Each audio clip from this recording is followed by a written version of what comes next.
അത് നമുക്ക് വിശപ്പുണ്ടാവുമ്പോൾ നമുക്ക് അതിൻ്റെ ബുദ്ധിമുട്ട് അറിയും. വേറൊരുത്തം വിശക്കുന്നുണ്ടെങ്കിൽ അപ്പോഴും നമുക്ക് ഭക്ഷണം കിട്ടുകയാണെങ്കിൽ മറ്റവന് കൊടുക്കണ്ട എന്നുള്ള മനസ്സുള്ളവനുണ്ടോ? അപ്പോൾ വിശപ്പ് എങ്ങനെയാണെന്നുള്ളത് മനസ്സിലാക്കാൻ വേണ്ടിയല്ല. ചില ആളുകൾ ഇപ്പോൾ മനസ്സിലാക്കിയത് എന്താ, നോമ്പ് വെൽക്കണം എന്തിനാന്ന് ചോദിച്ചാൽ ചില ആളുകൾ പറഞ്ഞത് പ്രമേയത്തിനൊക്കെ കുറച്ച് സുഖം ഉണ്ടാവും. അത് പ്രമേയത്തിൻ്റെ സുഖം തന്നെ ഉണ്ടാവുള്ളൂ. ആഖിറത്ത് ചെല്ലുമ്പോൾ വലിയ വട്ടപൂജ ഉണ്ടാവും, വേറെ ഒന്നും ഉണ്ടാവില്ല. കാരണം നോമ്പ് വെൽക്കണത് പ്രമേയവും അങ്ങനെ പല ഗുണങ്ങളും അതിമുണ്ടാവും, അത് വേറെ സംഗതി. ഈ ഗുണം ആസ്വദിക്കാൻ വേണ്ടിയല്ല അള്ളാഹു ഒരു ഇബാദത്തിന് അള്ളാഹു ശറഈ ചെയ്യണത്.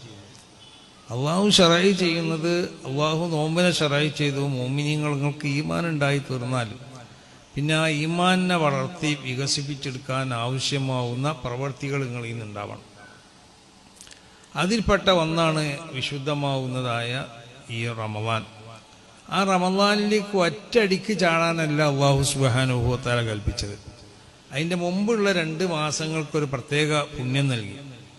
എന്നിട്ട് ആ മാസത്തിൽ ഇബാദത്തുകളോട് മുമ്പുള്ള മാസങ്ങളെക്കാൾ വർദ്ധിപ്പിക്കാൻ, അതാണ് അല്ലാഹുമ്മ ബാരിക് ഫീ റജബിൻ വ ശഅബാൻ എന്നൊക്കെ ദ്വാരക്കണത്. റജബിലും ശഅബാനിലൊക്കെ ബർക്കത്ത് ചെയ്യുമെന്ന് പറഞ്ഞാൽ ഇബാദത്തുകളെ കൊണ്ട് ഈ മാസങ്ങളൊക്കെ ധന്യമാക്കാനുള്ളതായ അതിനുള്ള എല്ലാ സൗകര്യങ്ങളും പഠിച്ച തമ്പുരാനെ ഞങ്ങൾക്ക് ഈ ഉണ്ടാക്കി തരണേന്നാണ്.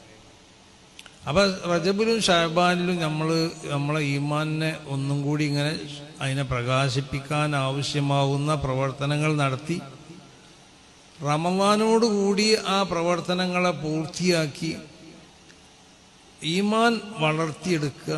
അല്ലാഹു സുബ്ഹാനഹു വ തആലാന്റെ ആ കൽപ്പനയ്ക്ക് നമ്മൾ എത്രമാത്രം വഴിപ്പെടുന്നുണ്ട് എന്നുള്ളതാണ് അല്ലാഹു പരിശോധിക്കുന്നത്. അനുവദിക്കപ്പെട്ട പലതും ഒരു പ്രത്യേക സമയം മുതൽ പ്രത്യേക സമയം വരെ അള്ളാഹു നിരോധിച്ചു. ഇപ്പം ഭക്ഷണം നമ്മൾക്കൊക്കെ ഒരു ആഗ്രഹമുള്ളതാണ്. ഒരു മനുഷ്യ ജീവനുള്ള ഏതൊരു വസ്തുവാണെങ്കിലും ആ വസ്തുവിനിക്ക് ഭക്ഷണത്തിലേക്ക് ആഗ്രഹം ഉണ്ടാവും. അപ്പോൾ നമ്മളെ തബഈയായ നിലക്ക് ശരീരത്തിനിക്ക് പ്രകൃതി ആവശ്യപ്പെടുന്ന ഒരു സംഗതിയാണ് ഭക്ഷണം എന്നുള്ളത്.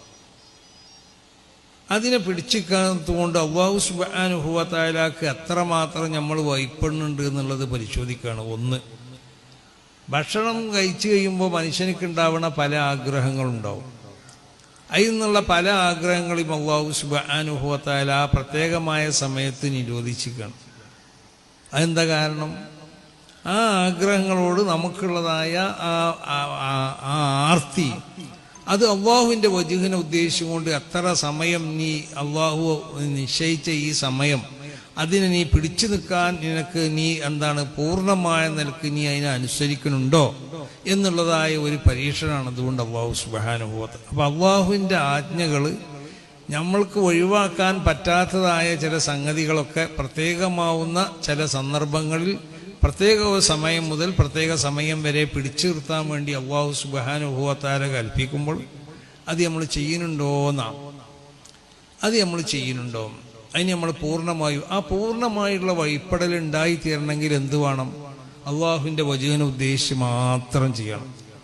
ഇഫ്റാദുൽ ഹഖി സുബ്ഹാനഹു വ തആല ഫി ത്വാഅത്തി ബിൽ ഖസ്ദ് എന്നാണ്. ഏതൊരു താഴത്തുകൾ ചെയ്യുകയാണെങ്കിലും ആ താഴത്തുകളിലുള്ളതായ നമ്മളെ ഉദ്ദേശം ഏത് മാത്രമാവണം? അള്ളാഹുവിൻ്റെ വജ്ഹിനെ മാത്രം ഉദ്ദേശിക്കും. അപ്പോൾ പ്രമേയം സുഖമാവും, മറ്റുള്ള രോഗങ്ങൾക്ക് സുഖമാവും, കാലിൻ്റെ മുട്ടിൻ്റെ വേദനയ്ക്കൊന്ന് സുഖം ഉണ്ടാവും എന്നൊക്കെ വിചാരിച്ച് നോമ്പ് പറ്റാൻ അതൊക്കെ കിട്ടും. കാലിൻ്റെ മുട്ടിന് വേദന സുഖം ഉണ്ടാവും, പ്രമേയം കുറച്ച് കുറയും, അതൊക്കെ ഉണ്ടാവും. അള്ളാഹിൻ്റെ അടുത്ത് അത് സ്വീകാര്യമാവണം എന്നുണ്ടെങ്കിൽ എന്ത് വേണം? അമലുകളിൽ ഏറ്റവും ആവശ്യമായ അള്ളാഹുവിൻ്റെ വജ്ഹിനെ ഉദ്ദേശിച്ചുകൊണ്ട് ചെയ്യുക എന്നുള്ള നിലക്ക് ചെയ്യണം. അപ്പോൾ നമ്മൾ നോമ്പ് നോക്കുമ്പോൾ മറ്റുള്ള ഗുണങ്ങൾ എന്തെങ്കിലും ഉണ്ടോ എന്നല്ല നമ്മൾ ശ്രദ്ധിക്കേണ്ടത്. ഭൗതികമായ ഗുണങ്ങളൊന്നും പ്രതീക്ഷിക്കാതെ അതൊക്കെ അതിൻ്റെ പിന്നിലുണ്ടാവും, അത് വന്നുകൂടും, അത് വന്നോട്ടെ, അതിന് കുഴപ്പമില്ല. അള്ളാഹുവിൻ്റെ വജ്ഹിനെ മാത്രം ഉദ്ദേശിച്ചു കൊണ്ടിട്ട് ഇതുപോലുള്ള എല്ലാ ഇബാദത്തുകളെയും ചെയ്യാൻ വേണ്ടിയിട്ട് നമ്മൾ ശ്രമിക്കാം. കാരണം കാലം വളരെ മോശമായ കാലമാണ്. ഈ കാലം എന്നല്ല, എല്ലാ കാലഘട്ടത്തിലും അങ്ങനെ തന്നെയാണ്. പക്ഷെ റസൂലുള്ളാഹി പറഞ്ഞ മാതിരിക്ക് എന്നു ഇജ്ജ് മനസ്സിലാക്കിക്കോ, ഇന്നത്തിനേക്കാൾ നല്ല ദിവസമായിരുന്നു ഇന്നലെയെന്ന്. ഇന്നത്തിനേക്കാൾ നല്ലതായിരുന്നു ഇന്നലെ, ഇന്നലത്തിനേക്കാൾ നല്ലതായിരുന്നു മിഞ്ഞാന്ന്, അതിനേക്കാൾ നല്ലതായിരുന്നു അതിൻ്റെ തലയുള്ള ദിവസം. അങ്ങനെയാണ്. അപ്പം നബി സല്ലല്ലാഹു അലൈഹി വസല്ലം തങ്ങൾ ആ കാലഘട്ടം മുതൽ ഇങ്ങോട്ട് പരിശോധിച്ച് നോക്കിയാൽ വരുന്ന സംഭവം അതാണ്. ഓരോ ദിവസവും അതിൻ്റെ പിറ്റേത്തെ ദിവസത്തിനേക്കാൾ നല്ല ദിവസമായിരിക്കും. അപ്പോൾ ഖിയാമത്ത് നാൾ വരെയുള്ള ദിവസങ്ങൾ നമ്മൾ പരിശോധിച്ച് നോക്കുമ്പോൾ ഇനി അങ്ങോട്ടുള്ള ഓരോ ദിവസവും അതിൻ്റെ തലേ ദിവസത്തിനേക്കാൾ ഗുണമായിരിക്കും. കാരണം ഇവിടെ പല ശൈത്താന്മാരും അതൊരു അല്ലാഹു സുബ്ഹാനഹു വ തആലാന്റെ അസലിയായ ഒരു തീരുമാനമാണ്. വകദാലിക ജഅൽനാ ലികുല്ലി നബിയ്യിൻ അദുവൻ ശയാത്തീനൽ ഇൻസി വൽ ജിൻ. ജിന്ന് ഇൻസിൽ നിന്നുള്ള ശൈത്താന്മാരെ ഓരോ നബിമാർക്കും അതങ്ങനെയാണ്. എല്ലാ നബിമാരും ഇവിടെ പ്രബോധനം ചെയ്തിട്ടുണ്ട് ഈ വിശുദ്ധമായ ദീനാണ്, ഇസ്ലാം ദീനാണ്. അത് മഹാനാവുന്ന നബി സല്ലല്ലാഹു അലൈഹി വസല്ലമ തങ്ങളോട് കൂടി അല്ലാഹു സുബ്ഹാനഹു വ തആല ഇതിനെ പരിപൂർണമാക്കി തന്നു. നബിക്ക് ശേഷം മറ്റൊരു അമ്പിയാക്കന്മാർ ഇവിടെ വരേണ്ട ഒരു ആവശ്യം ഉണ്ടായില്ല. അൽയൗമ അക്മൽതു ലക്കും ദീനക്കും, ദീനിനെ അല്ലാഹു സുബ്ഹാനഹു വ തആല പൂർത്തിയാക്കി. ആ ദീനിനെ പൂർത്തിയാക്കിയെന്ന മങ്കുള്ള അമ്പിയാക്കന്മാർ ഇവിടെ പ്രബോധനം ചെയ്ത ആ ദീനിനെ അല്ലാഹു സുബ്ഹാനഹു വ തആല ഇവിടെ പൂർത്തിയാക്കി തന്നു. ഇനി ദീനിലേക്ക് എന്താവേണ്ട ആവശ്യമില്ല, ദീനിലേക്ക് ആവശ്യമാവുന്ന ഒരു വഹി എനിക്ക് ഇവിടെ ആവശ്യമില്ല. വഹി വരാതെ തന്നെ ദീനിനെ ഇനി മനസ്സിലാക്കാനുള്ള എല്ലാ സംഗതികളും അല്ലാഹു നടത്തിയിട്ടുണ്ട്. പക്ഷേ നബി സല്ലല്ലാഹു അലൈഹി വസല്ലമ തങ്ങളിൽ നിന്നുള്ള ഉമ്മത്തിൻ്റെ ആലിമീങ്ങൾ ആ പ്രവൃത്തി നിർവഹിച്ചു കൊണ്ടേയിരിക്കും. അത് ഖിയാമത്ത് നാൾ വരെ നിർവഹിച്ചു കൊണ്ടിരിക്കും. പക്ഷെ അവർ നിർവഹിക്കുമ്പോഴും ഈ ശത്രുക്കൾ അവർക്കുണ്ടാവും, അത് ഉറപ്പ്.